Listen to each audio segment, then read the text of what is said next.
ও BNP chairperson Begum Khaleda Zia আর আমাদের মাঝে নেই। ইন্না লিল্লাহি ওয়া ইন্না ইলাইহি রাজিউন। বেগম খালেদা জিয়ার ইন্তেকালে আমরা গভীরভাবে শোকাহত ও মর্মাহত। তার মৃত্যুতে জাতি এক মহান অভিভাবককে হারিয়েছে। এই গভীর শোকের মুহূর্তে আমি তার পরিবারের সদস্যবৃন্দ, রাজনৈতিক সহকর্মী এবং অগণিত কর্মী সমর্থকদের প্রতি সমগ্র জাতির পক্ষ থেকে আন্তরিক সমবেদনা জানাচ্ছি।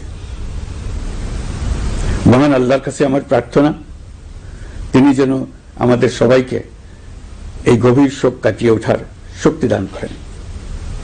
বেগম খালেদা জিয়া ছিলেন বাংলাদেশের রাজনীতিতে এক পরম মহিমান্বিত ব্যক্তিত্ব। গণতন্ত্র, বহুদলীয় রাজনৈতিক সংস্কৃতি এবং জনগণের অধিকার প্রতিষ্ঠার সংগ্রামে তার অসামান্য ভূমিকা ইতিহাসে অম্লান হয়ে থাকবে। স্বৈরাচার ও ফেসিবাদের বিরুদ্ধে তার আপসহীন নেতৃত্ব বারবার জাতিকে গণতন্ত্রহীন পরিস্থিতি থেকে উত্তরণের পথ দেখিয়েছে এবং মুক্তির প্রেরণা জুগিয়েছে।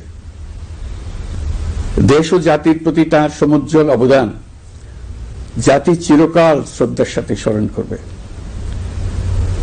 তার দীর্ঘ রাজনৈতিক যাত্রা, গণমুখী নেতৃত্ব এবং প্রিয় মাতৃভূমির স্বাধীনতা ও সার্বভৌমত্বকে সমুন্নত রাখতে তার অবিচল ভূমিকা অবিস্মরণীয় হয়ে থাকবে।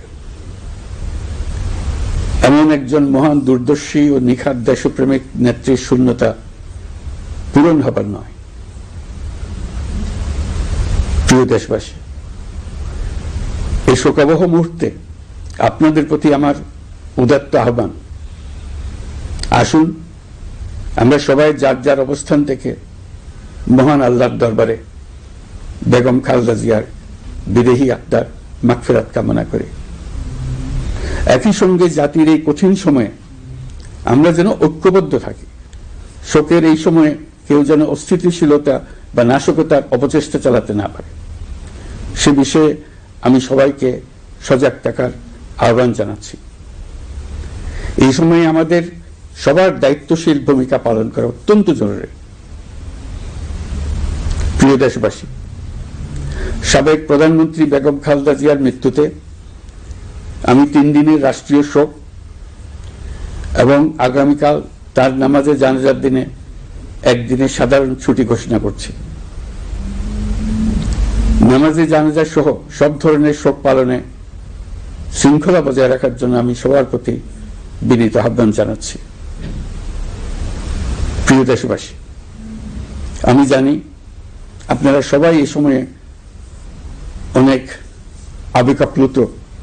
আমি আশা করছি শোকের এই সময়ে আপনারা ধৈর্যের পরিচয় দেবেন এবং তার জানাজা সহ সকল আনুষ্ঠানিকতা পালনে সংশ্লিষ্ট সবাইকে সহযোগিতা করবেন।